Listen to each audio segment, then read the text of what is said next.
जैसे एक अलल पक्षी होता है, उसको अनल पक्षी भी बोलते। अनल, अनल माने वायु होती है, अनिल,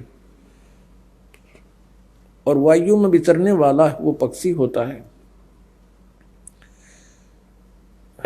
अब बहुत से पक्षी ऐसे हैं, बहुत से ऐसे जानवर भी हैं जिनकी जाति नष्ट हो गई है।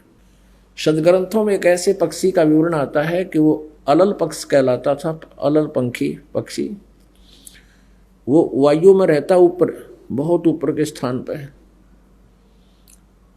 और वो ऊपर से ही अंडे छोड़ देती है। मादा अलल अंडे भगवान का वाला छोड़ देती है, ऊपर से अंडे वायु में ही, आकाश में अंडे पैदा कर देती है।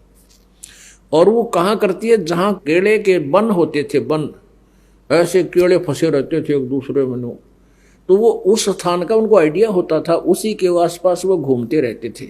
उसी केले के वन के ऊपर वो अपना, उनको आइडिया होता था, वहीं रहती थी। वहां से अंडे छोड़ देते थे, भगवान वाला है। और वो अंडा अच्छा भारी होता था, इतना बड़ा, 4-5 किलो का, और ऊपर से आता गड़गड़ करता हुआ, और आते ही वो केलों के वृक्षों पर गिरता हुआ उनके पेड़ों को तोड़ता तोड़ता फिर जमीन पर जाकर गिरकर गद से फूट जाता। अब वायु की घर्षण से, गर्मी से वो पक लेता, उसमें बच्चा बन जाता, और एकदम जब सीधा आकर धरती पर गिर जाए तो बच्चा भी मर जावे। वो केलों के पत्तों पर, ऐसे उलझे हुए पत्तों पर गिरता, जोर से उनको तोड़ता हुआ, यानी उसकी गति कम हो जाती, स्पीड कम हो जाती, और फिर गिरते ही फूट जाता। फिर वो पक्षी, छोटा बच्चा, वहां के अन्य पक्षियों में रहता है, उनके साथ मित्रता रखता है और खाता पीता भी है। लेकिन उसके हृदय से इस बात की भूल नहीं गिरती, ये भूल नहीं पड़ती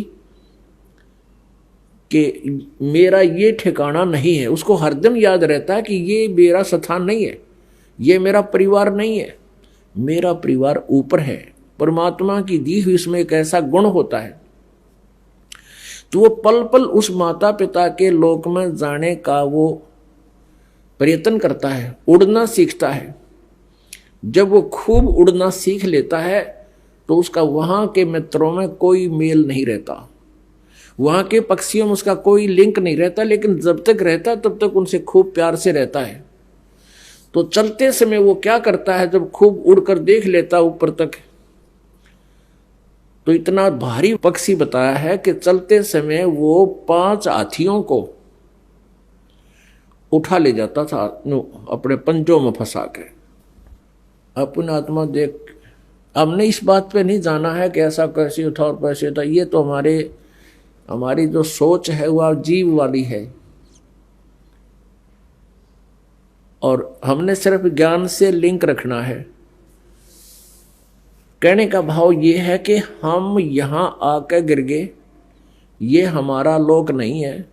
अब परमात्मा को पाने के लिए हमने उस अलल पक्षी के अंडे बच्चे की तरह यह सुरती हटानी नहीं चाहिए कि मेरा परिवार वहां है, यहां नहीं है। जब तक हमारा संसार में संपर्क है, सबसे प्यार से रहें, और जब हम भक्ति करके दृढ़ हो जाएंगे, खूब भक्ति कमाई हमारी हो जाएगी, तब हम अपने ऑटोमेटिकली सीधे इस भक्ति को लेकर अपने सतलोक चले जाएंगे।